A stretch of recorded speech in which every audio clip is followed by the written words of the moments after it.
G'day, we're here with young Emma Jackson, Olympian, former under-23 world champion and all-round good girl. So Jack has been with the program for a while. She's been training with us, training with me, since she was a little girl, 14-year-old, probably taught her a few things, taught her everything she knows. Yeah, if you say so. I say so. And so how would you say the QAS program has helped you in your athletic career and maybe in your educational career as well throughout your journey? We have been fortunate enough to be with QAS since I was about 16 years old when I first made the Junior World Championship team. So I've been very lucky, and it's definitely been a big help over the years. I mean, not just a financial assistant with helping me not have to have a part-time job, but also with all the facilities here like the gym and the ACE advisors and the recovery centre and everything. So it's definitely been a big help and definitely contributed to my career.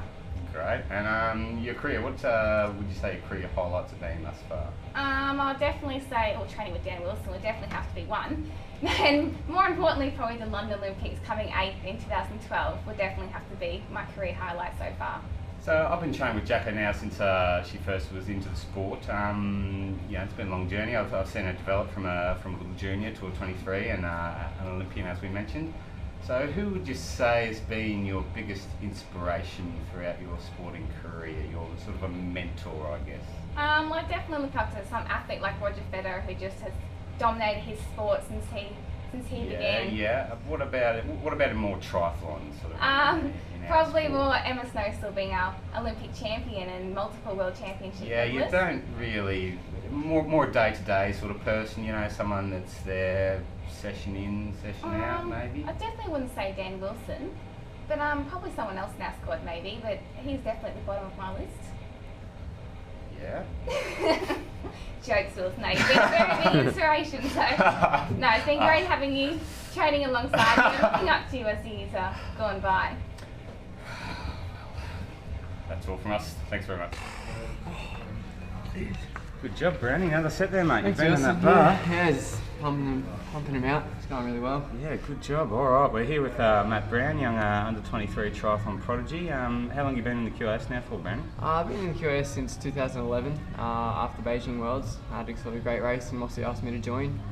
Ever since then it's been smooth sailing. Yeah, righto. Well, a lot of people find this hard to believe, but 12 months ago, Brownie could barely lift a weight, and if he was doing bench on the bar without a spotter, he'd pretty much choke himself. Yeah, kind of embarrassing, but... So what have you been doing the last 12 months, Brownie?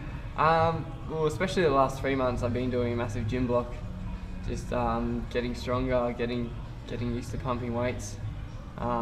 It's been really well. It's been really good. And so the QAS has provided a very much an individualised program, is that right, to suit your specific needs and try and fix some of those weaknesses of yours? Yeah, definitely. Like my biggest weakness was my strength, so I've been really working on that the last few months, and once we get that good, I should be in good stead for the rest of the season.